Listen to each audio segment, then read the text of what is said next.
This is a tutorial for this simulation that's called Forces Lab. And this is a simulation I made so that students could do the traditional Newton's second law verification lab with the pulley. Although you can actually do a lot of things with it. So the first thing you can do is you can click and drag this plank here. You can drag and move the cart. And you can change the angle of the board. And it actually allows you to change the angle to the 10th of a degree, but if you want to just do nearest degree, you can click on snap degrees. And it snaps to the nearest degree here. The actual first way I use this when I'm doing position time and velocity time graphs in grade 11 and 12. And you can actually click on DT and VT graph, and it will actually draw them for different situations. So I might have my students in pairs sketch axes for the position of velocity time graph. And I might say, if I release this cart from rest, how is the position time and velocity time graph going to look, given that right is the positive direction? So, of course, this is going to be speeding up in the positive direction from rest. And you can see the simulation will actually draw those graphs, which is kind of nice. You could, I do all sorts of different permutations. You can move the cart up to the right side, and then this would be speeding up in the negative direction, for example. Or you could start it on the left side, but give it an initial positive speed and ask the kids how that's going to work. So you'll have, slowing down in the positive direction followed by speeding up in the negative. These are all options. You could have, I start it on the right side and I give it a negative speed and I give it a coefficient of friction. So this will be, I guess, slowing down in the negative direction, okay? And my coefficient of friction was too high, and it slowed down too quickly.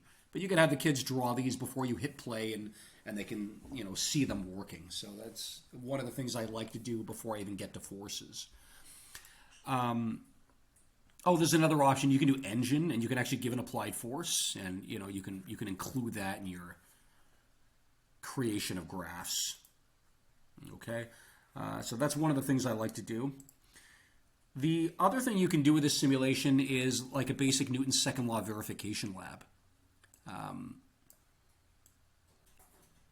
And you can do this with a pulley. I guess the classic version, you got your pulley there, and you can drag these like weights here, and you can put them on. I guess if I was doing this, I'd probably use all the same weights. And we'll get rid of friction, and we'll set the initial speed to 0, and it gives the original mass of the cart, and it gives the mass of the hanging weight. And I'm actually going to click this arrow, experimental error. It makes the lines not perfectly straight lines. It's a little bit, forced, but you can see my VT graph is now not a perfectly straight line, okay? Now, once you have these weights recorded and you've got your VT graph, I've actually created it. I'll hide the DT graph. You can actually you can sort of click and drag and expand the graph here. If you click in the graph, you can actually click and drag a line of best fit, and it will give you the slope being the acceleration up there. You can't drag on the ends, so if you don't like your line of best fit, you just have to redraw it from the start. So we'll have our acceleration as 0.6. You can click on bottom left of the graph to reset the graph to its original position. And then, you can move a mass from the cart onto the hanging weight if you want. And then you can reset the graph, and then you can run it again. You can get your new line of best fit and your new acceleration, and you can go from there to verify Newton's second law. Or let's say you're doing inclined plane problems in grade 12. Let's get rid of these weights. You could, you could set it up like that and maybe have more weight on this one. And you could add a little bit of friction, and then you could ask the kids which way is it going to accelerate and what's the acceleration going to be. And you can have them calculate it, and you can, of course, just run the simulation.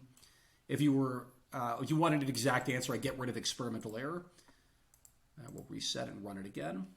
And then you can draw your line of best fit, and it will give you the acceleration, which is approximately 4.8.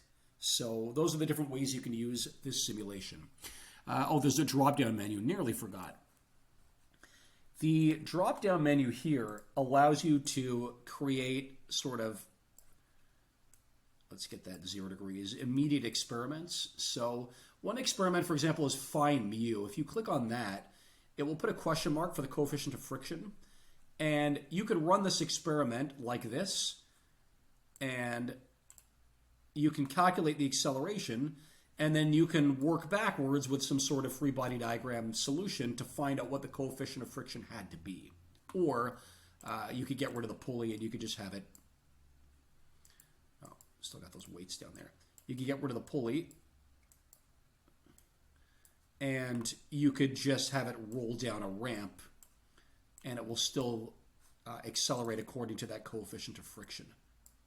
So these are all options of experiments you can run. I'll reset it and have it roll down. And the kids can work backwards to find the coefficient. Once they have an answer, you can actually click answer and it will give you 0.17. There's a couple other options here. Find M is actually bugged and I need to fix that. So for the time being, I won't demonstrate that to you. But find incline does work. It will actually generate a random incline for the plane. And you can do a similar experiment. You can see the cart's not moving because there's too much friction for this small incline. But if I remove the friction, you can do the experiment again. Again, get your line of best fit, which gives you your acceleration. And you can work backwards to find the incline. And if you click on answer, it will give you the incline of 6 degrees. So I hope you find this one useful.